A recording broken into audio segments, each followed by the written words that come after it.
یہ بتا رہی ہوں کہ اللہ کے لام کے بارے میں بعض اوقات کنفیوژن ہوتی ہے کہ اللہ کے لام کو موٹا کر کے پڑھنا ہے یا باریک کر کے پڑھنا ہے۔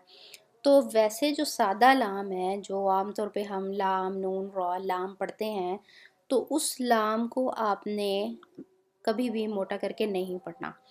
اس لام کو موٹا کرنے کی ضرورت نہیں ہے، اس کے اندر تفخیم ایڈ کرنے کی ضرورت نہیں ہے، کیونکہ یہ جو تفخیم والا رول ہے یہ صرف اللہ کے لام کے ساتھ ہی کیا جاتا ہے۔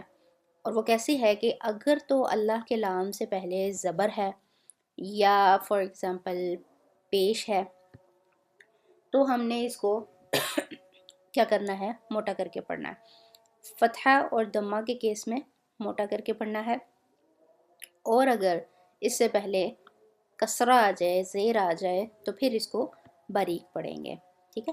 اور یہ صرف اللہ کے لام کے ساتھ ہے۔ ویسے اگر کوئی لام ہے تو ہم نے اس کے ساتھ زیر ہو، زبر ہو، پیش ہو، کچھ بھی ہو، تو اس کو آپ نے ترقیق یعنی باریکی کے ساتھ ہی پڑھنا ہے، اس کو کبھی موٹا نہیں کرنا، ٹھیک ہے؟ یہ تو اللہ کے لام کا گیس ہو گیا۔ اب ایک اور ہے حرف، یعنی کہ لام، را کے ساتھ یہ قاعدہ ہے کہ را کے اوپر زبر ہو، دو زبر ہو، یا پیش ہو، دو پیش ہو، اور تو تب آپ نے اس کو کیا کرنا ہے؟ موٹا کر کے پڑھنا ہے۔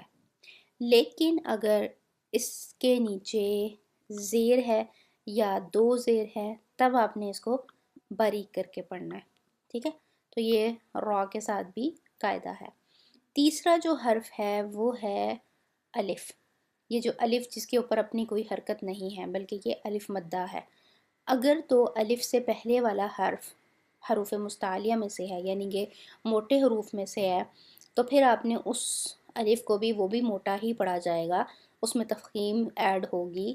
کیسے کہ اگر یہ قاف ہے، یہ حروف مستعلیہ میں سے ہے، اور اس کے بعد الف ہے، جوائنٹ الف ہے، تو آپ نے اس کو موٹا کر کے پڑھنا ہے، تو وہ الف بھی موٹا ہی کر کے یعنی کہ پڑھا جائے گا۔ کیسے؟ قول، قول، تو قاف کی وجہ سے الف بھی موٹا ہو کے پڑھ رہا ہے۔ یہاں پر صراط، صراط، را کیا ہے؟